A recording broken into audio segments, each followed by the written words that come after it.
नमस्कार, मैं ब्रजेश सांगवान। आप देख रहे हैं BBC लाइव न्यूज़.com। पश्चिम बंगाल चुनाव के नतीजों से पहले सभी पार्टियां अपनी जीत का दावा कर रही है। वहीं बीजेपी अपने आंकड़े को 200 के पार बता रही है। इसी चुनावी मुद्दे को लेकर हमारे न्यूज एडिटर मुन्ना राय ने बीजेपी प्रवक्ता सुदेश वर्मा से कुछ खास बात की। सुदेश वर्मा का कहना है 2 मई दी गई।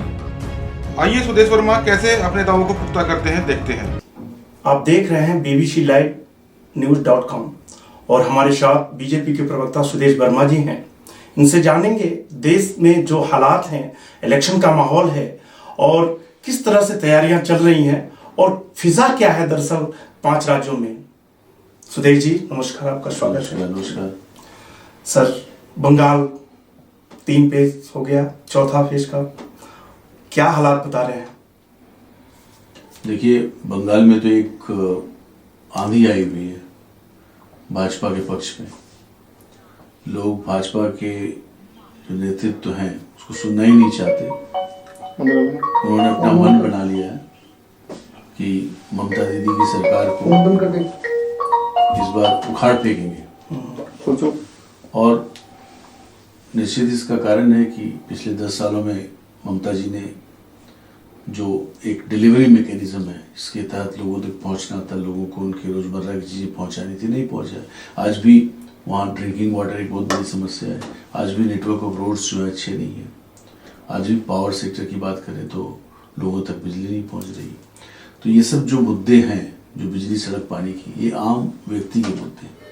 और वो जब अपने आप को देखते हैं तो ये सोचते हैं कि ममता जी के जाल में कब्जा होके रहें, सिर्फ एक कम्युनल पोलराइजेशन के तहत, या जो विकास के एक सबसे बड़े आइकॉन के रूप में उभरे हैं मोदी जी, उनकी बातों पर भरोसा करें और एक भाजपा को मौका दें कि पश्चिम बंगाल के बारे में जो एक हम लोगों ने सोनार बांग्ला का विजन दिया है कि कैसे पश्चिम बंगाल को आगे बढ़ाया जाए, उसको एक मौका दें। क्योंकि सभी वर्ग के लोगों को, सभी समुदाय के लोगों को इसका फ़ायदा होता है जब एक सरकार विकास के प्रति कमिटेड हो, वो आती है। और आपने देखा होगा कि भाजपा के जितने भी नेता हैं वो विकास की ही बात कर रहे हैं। और ममता दीदी की बात करें तो आपने देखा जिस तरह से उन्होंने प्रश्न चिन्ह उठाया है हमारे सिक्योरिटी फोर्सेस पर, CRPF के लोगों पर, BSF के लोगों पर, जिस तरह से चुनाव आयोग पर प्रश्न चिन्ह उठा रही है, जिस तरह की भाषा का इस्तेमाल उन्होंने किया है प्रधानमंत्री के खिलाफ, वो बताता है कि वो बौखला गई हैं। और बौखलाहट में उन्हें कुछ भी नहीं सूझ रहा। उन्हें भी दिख रहा है कि ये हार की दस्तक जो है मतलब कुछ दिनों की है, उसके बाद वो सत्ता से जाएंगी। और ये सब उसी का परिचायक है, जो उनके जो गुस्से, उनके तेवर, सब उसी दिखाते हैं। लेकिन सर, एक बात और है कि विकास की जहाँ तक आप बात कर रहे हैं तो ऐसा नहीं है कि आपने भी कहीं न कहीं हिंदुत्व को वहाँ जगाने की कोशिश की है और बार बार एक तरफ आप चाहते हैं कि जो हमारा तकरीबन 70% वोट है एक पोलराइज को एक तरफ हो, जिससे हमें जीत मिले। हमारे किसी नेता ने क्या हिंदुओं को ये बोला कि आप हिंदू की तरह वोट करिए? नहीं बोला। ममता जी ने बोला ना जी, मुसलमानों को अपील किया ना। तो कम्युनल पॉलिटिक्स कौन कर रहा है? हम तो हिंदू हो चाहे मुसलमान भारत के नागरिक हैं। जब नागरिक केंद्रित राजनीति की हम बात करते हैं तो निश्चित ही हम बोलेंगे सरकार को उगाड़ फेंको जो कम्युनल पॉलिटिक्स करती है, जो लोगों को हिंदू मुसलमान के तहत देखती है। हमने तो किसी को नहीं बोला। कोई बोला हो तो बताइए। हम तो सिटीजन को अपील कर रहे हैं कि विकास होना चाहिए और भारत मजबूत भारत की ओर कैसे जाएगा, ये बताइए। अगर ममता दीदी बंगला कल्चर की बात करती हैं तो क्या वो बंगाली भाषा को प्रमोट करने की बात की? नहीं की ना। वो उर्दू इम्पोजिशन की बात करती हैं। तो इस तरह की बात जो डबल स्टैंडर्ड्स है, वो कभी शांडिल्य ब्राह्मण बन जाती हैं। ये सब चुनाव के समय लोग किस तरह से एक्सपोज होते हैं, ये पूरी जनता भारत की देख रही है। जब तक ये दबा हुआ था, जब तक आपको कोई चैलेंज करने वाला नहीं था, तब तक तो आप सब कुछ वाह था। लेकिन अब जब चैलेंज मिल रहा है एक ऐसी विचारधारा से जो भारत को मजबूत करना चाहती है, और जो भारत को मजबूत करना चाहती है, तो निश्चित ही हम नागरिकों की बात कर रहे हैं। तो जो नागरिक है उसकी बात हो तो किसी को क्या दुख होता है? लेकिन सर, वहाँ ये भी देखा जा रहा है कि बीते कुछ दिनों में हिंसा की प्रवृत्ति ज़्यादा बढ़ी है और ये बहुत लोकतंत्र के लिए दुखद की बात है कि इस तरह की चीज़ें बढ़ रही हैं। क्या कहेंगे हिंसा के बारे में आप? देखिए, हिंसा जो हुई है वो हमारे कार्यकर्ताओं के खिलाफ हुई है। 100 से भी ज़्यादा लोग हमारे कार्यकर्ता मारे गए हैं। कुछ ऐसे लोग जो आरएसएस बीजेपी के थे और कुछ ऐसे लोग जो तृणमूल कांग्रेस छोड़कर बीजेपी आने की जरूरत की है ममता बनर्जी के लैंग्वेज में, तो उनको उनके कार्यकर्ताओं ने सबक सिखाया कि अगर तुम जाओगे भाजपा की ओर तो हम तुम्हें छोड़ेंगे नहीं। एक भय का माहौल, आपको पता है जब लेफ्ट फ्रंट की सरकार हुआ करती थी तो उन्होंने बहुत साइंटिफिक तरीके से रिगिंग एक अपनाया था और वायलेंस को एक टूल बनाया था। जब वायलेंस को आप एक टूल बना लेते हैं तो लोगों में दहशत फैलाना और ये बता देना कि ये सरकार नहीं जाने वाली, अगर तुमने किसी और पार्टी को वोट दिया तो जब हम जीतेंगे तुम्हें छोड़ेंगे नहीं। और ये भय लोगों में होता है। लोग इतने जागरूक शायद अभी नहीं हो पाए हैं कि अपने वोट का इस्तेमाल वो इस तरह से करें। उन्हें पता होना चाहिए सीक्रेट बैलेट है। ममता दीदी आई, ममता दीदी को आपको पता है वाजपेयी सरकार में मंत्री भी थी, बहुत बड़ा समर्थन मिला। ममता दीदी ने लेफ्ट फ्रंट की सरकार को हराया। उसके बाद डेमोक्रेसी को पूरी तरह से बहाल करना चाहिए, शांति को बहाल करना चाहिए, जिससे कि बंगाल अपने कल्चरल इथोस के तहत पुनर्जागरण हो। वो कहाँ हुआ? वायलेंस को उन्होंने भी अडॉप्ट कर लिया। हर जगह तृणमूल कांग्रेस के कार्यकर्ताओं की गुंडागर्दी, तोलाबाजी, आपको पता ही है। अगर आप कोई मकान भी बना रहे हैं तो आपको एक तृणमूल टैक्स नहीं देंगे तो नहीं होगा, उनके कॉन्ट्रैक्टर से ही आपको सब कुछ कराना है। ऐसा भारत में कहीं नहीं है। बहुत साइंटिफिक तरीके से अपने कार्यकर्ताओं को बता दिया और उनके कार्य जो इन्होंने बोला था खेला होगा वही था। चिंता मत करो, खेला होता रहेगा, जो खेला होता रहा है, तुम लोग खाली हमारे साथ रहो। तो इसके खिलाफ जब विकास के एजेंडा को हम लाते हैं तो निश्चित ही ममता बनर्जी परेशान होती है। हम वायलेंस के खिलाफ हैं। हम चाहते हैं कॉन्स्टिट्यूशन के तहत जो डेमोक्रेसी है पूरी तरह से बहाल हो। कभी ऐसा हो सकता है कि अगर पुलिस प्रशासन जो है स्टेट के साथ मिलके वायलेंस का साथ दे। कभी ऐसा हो सकता है कि अगर कोई वायलेंस करता है तो उसको हम इंसानियत के तराजू से न देख के, लॉ के तराजू से न देख के, हम उसको हिंदू मुस्लिम के तराजू से देखें, तो फिर तो सत्ता का कोई मतलब ही नहीं है। और इन सब बातों को हम ला रहे हैं तो निश्चित ही वो लोग अपोज कर रहे हैं। चुनाव में भी वायलेंस कर रहे हैं, चुनाव में लोगों को डरा रहे हैं, मार रहे हैं कि तुम वोट देने मत जाओ। उन्हें पता है कि वोट देने जाएंगे तो बीजेपी को वोट दे देंगे। तो इस तरह की बात तो नहीं चलने वाली ना डेमोक्रेसी। और हम लोगों को बता रहे हैं कि आप डरिए। जी, कल ममता जी ने एलिगेट किया था कि बीजेपी 1000 रुपये का कूपन दे रही है, 1000 का कूपन बांटा जा रहा है। कहाँ तक सत्यता है? अरे ये सब बेवकूफ़ी वाली बात है जी। बीजेपी ये सब नहीं करती। हम लोग बहुत आइडियोलॉजी ओरिएंटेड पार्टी हैं और हमारी आइडियोलॉजी में इतना दम है कि लोग वोट को खरीदा नहीं जा सकता और खरीदने का प्रयास भी नहीं करना चाहिए। और कोई भी व्यक्ति ऐसा करेगा, किसी भी पार्टी का हो, तो उसके खिलाफ कानूनी कार्रवाई होनी चाहिए, उनके खिलाफ दंड होना चाहिए। क्योंकि राजनीति में हम अपनी बातों को लेके जाते हैं लोगों के पास और लोग उस पर वोट देते हैं। चंद रुपयों के तहत अगर आप वोट खरीदने का प्रयास करते हैं तो आप डेमोक्रेसी को सबवर्ट कर रहे हैं, कॉन्स्टिट्यूशन के खिलाफ जा रहे हैं। तो जो हारने वाली पार्टी होती है इस तरह की बात बोलती है। अभी भी तो उनके कार्यकर्ता फैले हुए हैं। अगर बीजेपी का कोई ऐसा करता है तो पकड़ें, उसके खिलाफ कार्रवाई करें, होना चाहिए ना। चुनाव आयोग तो न्यूट्रल है, नया चुनाव आयोग के सामने ये सब सिर्फ कोरा बकवास है, कुछ नहीं है, डिलीट करने का प्रयास है और हमारी पार्टी को बदनाम करने का प्रयास है। जी, उनका कहना है कि जो भी सेंट्रल एजेंसियां हैं उनको हमारे सरकार के पीछे, हमारे नेताओं के पीछे लगा दिया गया है ताकि कहीं न कहीं मनोबल डाउन हो और लोग एक तरफ से झुके बीजेपी की तरफ। ये बताइए कि जब ममता दीदी लेफ्ट फ्रंट को चैलेंज कर रही थी तो बोलती थी कि सीआरपीएफ दो हमको, स्टेट पुलिस से नहीं चलेगा। तो क्या उन्होंने सीआरपीएफ का मिसयूज़ किया था उस समय? ऐसा नहीं होता है। आपको ये जरूरत होती है तो आप सेंट्रल फोर्सेस डिमांड करते हैं, आपको क्रेडिबिलिटी के बारे में मालूम है। लेकिन आज सेंट्रल फोर्सेस जाके वहाँ पर चुनाव आयोग के तहत है, भारत सरकार के तहत अभी नहीं वहाँ पर चल रहा है। जो भी राज चल रहा है इलेक्शन कमीशन का चल रहा है।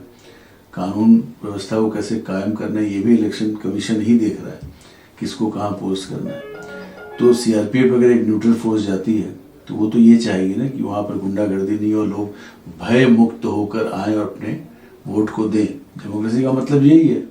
तो ममता इसके खिलाफ है तो वो बोलेंगे नहीं, सीआरपीएफ को बदनाम करने का प्रयास, सेंट्रल फोर्सेस को, ये क्या मतलब बनता है?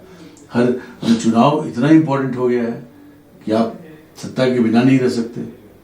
आप कुछ भी बोल दीजिए लोगों को बहकाने के लिए। ये तो सही नहीं है, ये तो डेमोक्रेसी के लिए। देखिए आप लड़िए, डेमोक्रेसी है, अगर जनता आपकी साथ देगी तो आप जीतेंगे। लेकिन जनता आपके साथ नहीं है, आपको पता है, इसलिए आपको वो तिलमिलाहट दिख रही है। नहीं तो कोई इस तरह की बात करता है क्या कहीं भी? इस तरह की बात तो होती नहीं। जी, अभी ममता जी के एक और बयान आया था, उनका कहना था जैसे मोदी जी ने चुनावी सभा में कहा था कि जैसे हमारी सरकार बनती है तो कैबिनेट की पहली मीटिंग में ही हम जो किसानों को 6,000 रुपये जो देते थे वो यहाँ से तत्काल लागू कर दिया जाएगा। तो ये भी उनका वो भी कटाक्ष कर रही थी कि कहीं न कहीं ऐसा कह के और वोटरों को खींचने का प्रयास किया जा रहा है। तो निश्चित ही पार्टी का मैनिफेस्टो है ये जी। जब सरकार ने एक स्कीम दिया, 2 स्कीम की बात करते हैं, एक तो किसानों के तहत जी जो स्कीम दिया उन्हें इसलिए दिया गया कि किसान जो है वो गरीब है, अगर कुछ थोड़ी मदद हो जाती है केंद्र सरकार के द्वारा तो उनकी ज़िंदगी आसान हो जाएगी। और मोदी जी गरीबों के बारे में सोचते हैं, किसानों के बारे में सोचते हैं। डायरेक्ट ट्रांसफ़र होना चाहिए। स्टेट गवर्नमेंट क्यों इस स्कीम को लागू नहीं की, और लागू नहीं की तो किसका हक मारी? तो निश्चित ही जब बीजेपी की सरकार आएगी तो इसको लागू किया जाएगा। लागू ही तो करना है, केंद्र की स्कीम है, आप उसको यूज़ नहीं कर रहे। तो यूज़ नहीं कर रहे हैं क्योंकि आपको लगता है मोदी जी पहुंच जाएंगे वहां तक, और कुछ नहीं है। तो मोदी जी एक स्कीम लाए हैं तो वहां तक आप पहुंचा दीजिए ना। दूसरा, आयुष्मान भारत का देखिए, तरह तरह लोगों ने पॉलिटिक्स किया। अरे एक गरीब व्यक्ति को 5 लाख रुपए का इंश्योरेंस मिल रहा है जिससे अपने परिवार के लोगों का इलाज करा सकता है अगर कोई बीमार पड़ जाए तो, क्योंकि हर जगह तो हॉस्पिटल है नहीं अच्छे। तो इतना बड़ा कुशन है, ये आप लोगों तक क्यों नहीं पहुंचने दे रहे? इसमें क्या साजिश हो सकती है ये बताइए? जब केंद्र आपको दे, आप क्यों नहीं लेना चाह रहे? तो निश्चित ही हम जब आएंगे तो इन सारी चीज़ों को, क्योंकि मोदी जी जो यहाँ से सोच कर डिसाइड कर रहे हैं कि गरीब जनता है, क्योंकि देखिए इम्प्लीमेंट तो स्टेट से होना है ना। केंद्र सरकार का क्या है, लॉ एंड ऑर्डर हुआ चाहे स्टेट सब्जेक्ट में तो इंटरफेयर नहीं कर सकती, एक स्कीम बना सकती है ऊपर से। सभी स्टेट अगर उसको इम्प्लीमेंट करेंगे तो लोगों को फायदा होगा। राजनीतिक हित से अगर कुछ स्टेट इसको इम्प्लीमेंट नहीं करते हैं तो उन लोगों का नुकसान होगा। तो निश्चित ही जब हमारी पार्टी सत्ता में आ रही है तो हम तो लोगों तक बताएंगे ये चीज़ आपको मिलने वाला है। तो लोग निश्चित ही, ये तो ऐसे मुद्दे हैं जिस पर लोगों को जानना चाहिए और अपने वोट को अपने हक के लिए देना चाहिए। इसमें क्या दिक्कत है? अभी रुकते हैं एक ब्रेक के लिए, फिर इसके बाद हमारे साथ हैं सुदेश वर्मा जी जो प्रवक्ता हैं भारतीय जनता पार्टी के।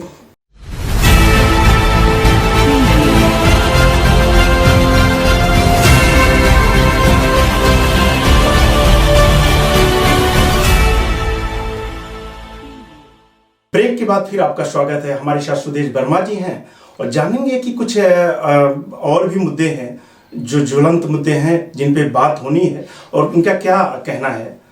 सर जी, साउथ इंडिया में अगर देखा जाए तो अभी भी जहतोजहत बीजेपी कर रही है, क्या मानते हैं कुछ कामयाबी मिलेगी इस इलेक्शन में? जब तक हम कर्नाटक नहीं जीते थे तब तक लोग बोलते थे कि बीजेपी का साउथ में एंट्री नहीं है। कर्नाटक जीत ही नहीं गया, बीजेपी बहुत मजबूती के साथ कर्नाटक में है।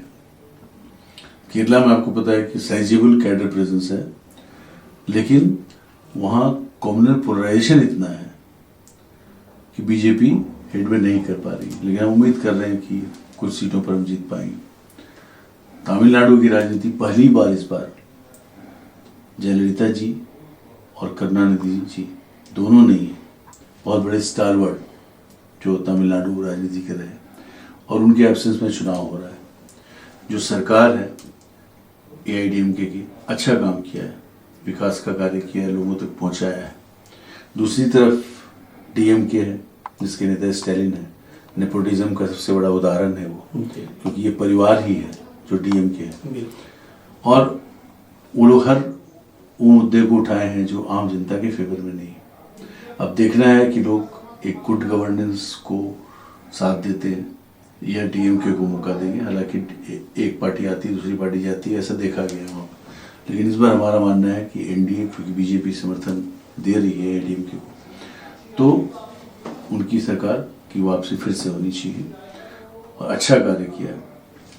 पुडुचेरी में छोटा असेंबली है, लेकिन हमें लगता है कि हम लोग NDA जिसको आप बोलते हैं ये वहाँ पर पावर में आने की संभावना है। तो बात करें तेलंगाना की, आपने देखा जो बृहद हैदराबाद की हम बात करते हैं, हमने इतना शानदार प्रदर्शन किया, किसी ने सोचा नहीं था।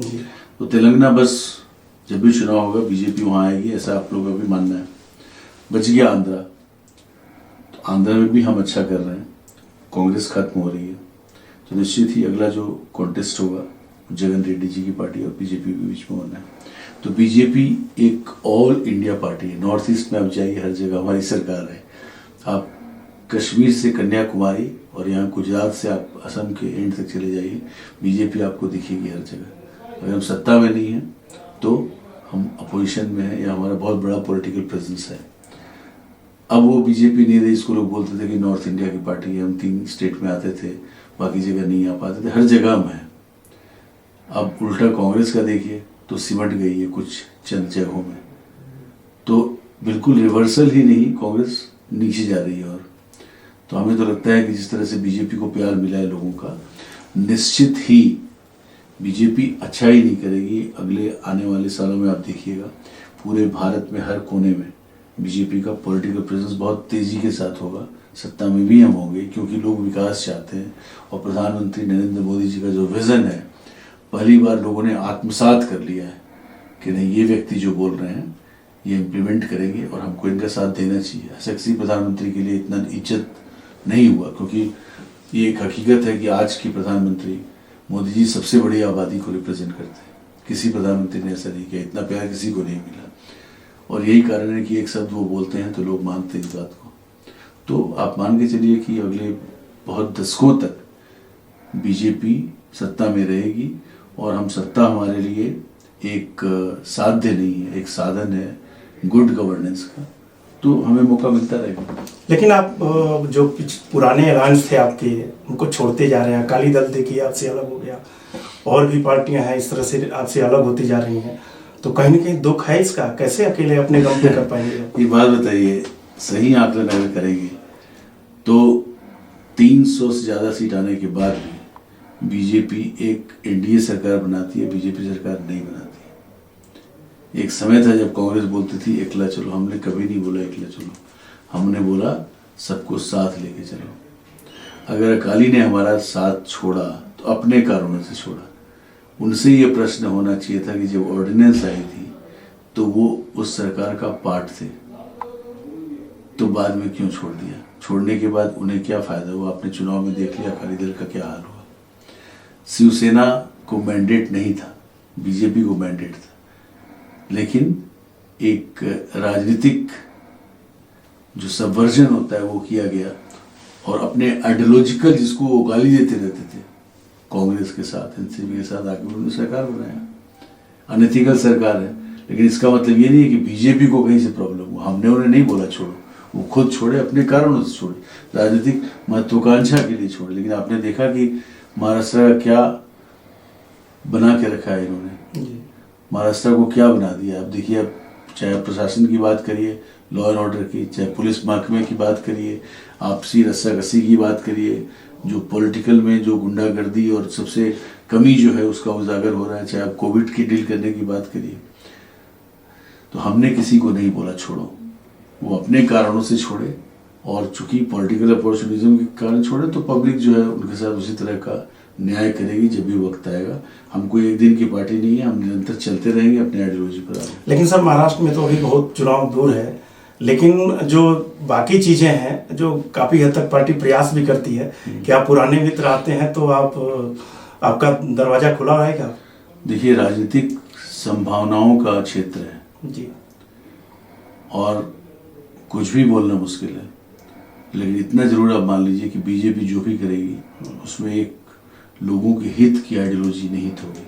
अपने स्वार्थ के लिए बीजेपी नहीं करेगी। जब हम पीडीपी के साथ अलायंस किए, इसके खिलाफ चुनाव लड़े थे, तो ये अलायंस हुआ, कोई दूसरा अलायंस हो ही नहीं सकता था। हमने कोशिश किया कि जम्मू कश्मीर को एक मौका दिया जाए, और आपने देखा इसका नतीजा क्या हुआ।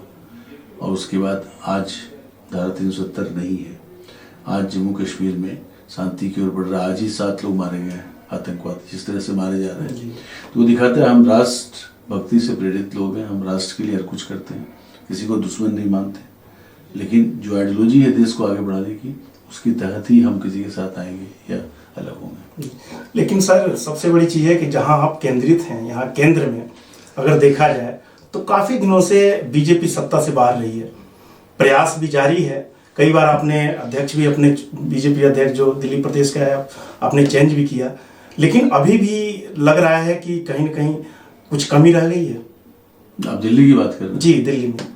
देखिए, एजिटेशन से निकली हुई पार्टी आम आदमी पार्टी अपने सारे आयामों पर विफल रही है। करप्शन का मुद्दा उठा लिया, जिसके कारण अन्ना एजिटेशन हुआ था और बहुत से हमारे समर्थक भी उस समय इसमें पार्टिसिपेट किए थे। मिडिल क्लास बहुत उत्तेजित था, लेकिन उसका नतीजा क्या हुआ? क्या आप आम आदमी पार्टी को बोल सकते हैं करप्शन के खिलाफ लड़ाई लड़ रहे हैं? ये शुचिता की बात करते थे, ये गुड गवर्नेंस की बात करते थे, सब कुछ छोड़ के सिर्फ राजनीति कर रहे हैं। जिस तरह के स्टेटमेंट आए हैं, जैसे अमानतुल्लाह खान उनका एमएलए है, जिस तरह के कॉमनल स्टेटमेंट आए हैं, क्या केजरीवाल जी ने एक शब्द भी बोला? नहीं बोला। तो ये सब चीज़ लोगों के जहन में होता है, लोग कोशिश करते हैं, मौका देते हैं, लेकिन जब समय आता है तो उठा के पटक भी देते हैं। इसलिए जनता को कभी भी इतनी आसानी से नहीं लेना चाहिए और हम लोग लोगों तक जाएंगे, बताएंगे, विफलताओं को बताएंगे और जिस होप के तहत इनको लाया गया था उस होप में पूरी तरह से विफल हुए। आप एक एक मुद्दे को उठा लीजिए। अराजकता, इन्होंने खुद ही बोला था कि मैं एनार्किस्ट हूँ, तो अराजकता फैलाना इनका उद्देश्य है। ये किसी यूनिवर्सिटी के स्टूडेंट लीडर हो सकते थे, लेकिन जनता ने इन्हें मौका दिया, उस मौके को भी गंवा दिया इन्होंने। सिर्फ झगड़ा करना, सिर्फ मीडिया में किसी तरह छाए रहना, एक दूसरे को गाली गलौज करना, उससे आगे क्या है इनकी राजनीति। लेकिन सर, एमसीडी में भी अभी 5 सीटों का चुनाव हुआ, उसमें भी आप ठीक है, बाई इलेक्शंस था। देखिए, आप बताइए, एमएलए वो जीत जाते हैं, एमसीडी में हम जीत जाते हैं। जनता कुछ तो सोचती होगी, जनता का अपना तरीका है और जनता जो भी न्याय करती है वो आदमी को माथे लगाना चाहिए और आगे सीखना चाहिए, आगे बढ़ना चाहिए। सर, कोरोना जिस स्पीड से बढ़ रहा है, अवेयरनेस सबके लिए जरूरी है, लेकिन एक प्रश्न कहीं न कहीं जनता के अंदर आता है कि रैलियों में तो कोई कंडीशन लागू नहीं होता, कोई प्रतिबंध नहीं है और आम आदमी को सड़क पर डिस्टर्ब किया जाता है। शादी ब्याह की जहाँ तक बात, वहाँ रोका जाता है कि 100 से ज़्यादा लोग नहीं हो सकते, लेकिन रैलियों के लिए अभी सब कुछ छूट है। क्या मानते हैं कि कहीं न कहीं ये ट्वाइस गेम है? नहीं, छूट नहीं है। ये जो कोविड नॉर्म है, इसको इम्प्लीमेंट करना चाहिए, ये राज्य सरकार का काम है। चुनाव आयोग ने कोविड के लिए जो नॉर्म्स बनाया है, कैसे चुनाव होगा, आप देखिए, जब वोट देने जाते हैं लोग तो देखिए क्या डिस्टेंस फॉलो नहीं कर रहे। अगर वो रैली में जाते हैं तो मास्क पहन रहे हैं कि नहीं, ये सब बहुत बेसिक चीज़ें जो लोगों को करना चाहिए। और मोदी जी की जो भी रैली होती है, आप देख लीजिए, निश्चित इसका कोशिश किया जाता है पालन हो, लेकिन सब दिखता नहीं है। नहीं, वही बता रहे हैं, इतनी बड़ी जनसंख्या है, कोविड का पालन होना ही चाहिए। हमने कहीं भी नहीं बोला नहीं होना चाहिए, हमारे नेता करते भी हैं, लेकिन एक चुनाव के समय एक ऐसा माहौल होता है कि शायद लोग उस उन्माद में भूल जाते हैं और इसी कारण से देखिए प्रधानमंत्री आगे बार बार बोलते हैं उसके लिए भी कि जिसने इंजेक्शन लिया है, वैक्सीनेशन लिया है, ये नॉर्म्स को फॉलो करिए। इतना सिंपल है, मास्क पहनिए, सैनिटाइजर यूज़ करिए, यही तो है और है क्या। अगर इसको लोग फॉलो कर लें तो बहुत आसान होगा। लोगों ने कहीं ना कहीं इसको फॉलो नहीं किया, इसी तरह से दूसरा सर्ज आ गया। तो पहले में तो हम लोग सक्सेसफुल हो गए थे, कर्व नीचे जा रहा था, अब अचानक से आ गया। अब ये बताइए आपकी महाराष्ट्र में तो चुनाव नहीं, महाराष्ट्र में इतना क्यों है? छत्तीसगढ़ में तो चुनाव नहीं, क्यों है? क्योंकि कहीं ना कहीं आप एक लचीला बनाया है सरकारों में।